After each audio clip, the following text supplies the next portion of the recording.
In this video, let's look at the question which came in the quiz. So, a boy pushes a 40 kg crate across a horizontal floor. So, we have got a crate of 40 kg. It is being pushed with a force of 200 Newton.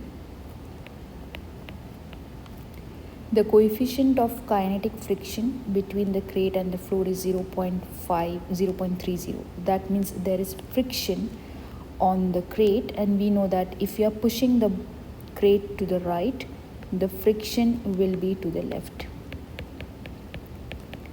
And the coefficient of friction, which we write as mu, is given as 0.30. How far, so distance is being asked, how far does the crate move? If the net work, the W net is given as 2000. So W net, the formula for W net is F net multiplied by the distance which is covered.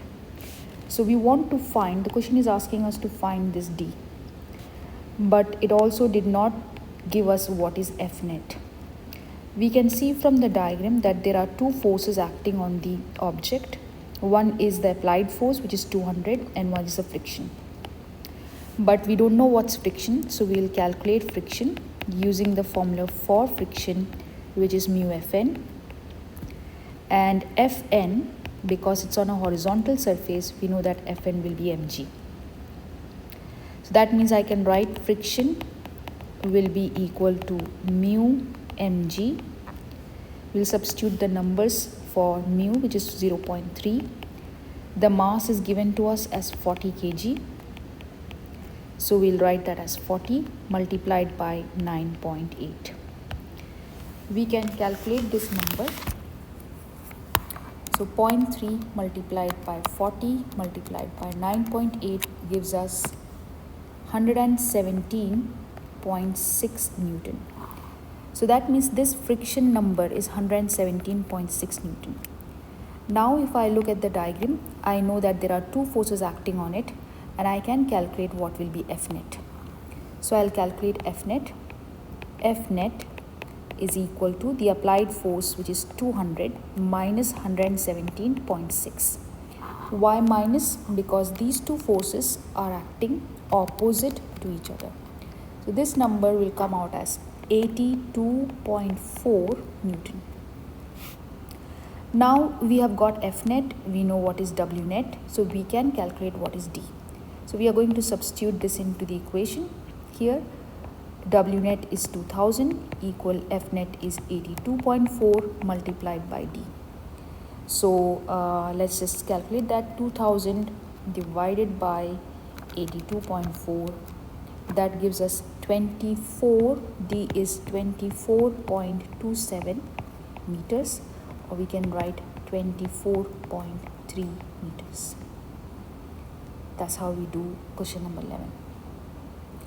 I'll tell you one more question, which was the last question which was there on the quiz. It was for 5 marks. Let's see how to solve it.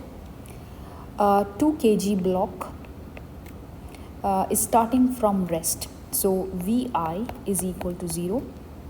It slides down a frictionless ramp, so there is no friction. Use the law of conservation of energy to find the speed of the block as it reaches the bottom of the ramp. So we want to find what is Vf. So at the top of the inclined plane or the ramp, the object is at rest. So its kinetic energy initial will be equal to 0.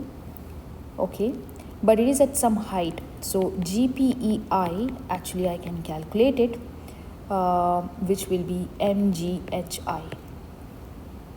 Okay, at the bottom, kinetic energy final, I don't know what it is, but it will have some kinetic energy because it has some velocity, and GPEF will be actually 0 because the height is 0.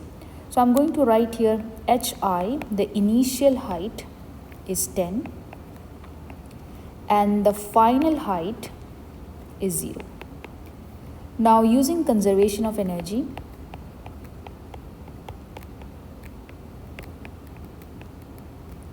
I can write KEI plus GPEI is equal to KEF plus GPEF.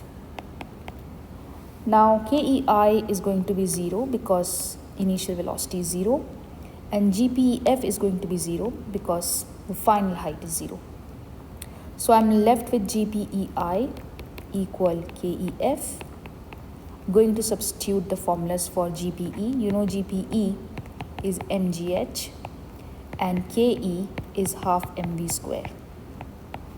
So we can write mghi, hi because it is initial gravitational potential energy, and half mvf square, vf because we are finding final kinetic energy.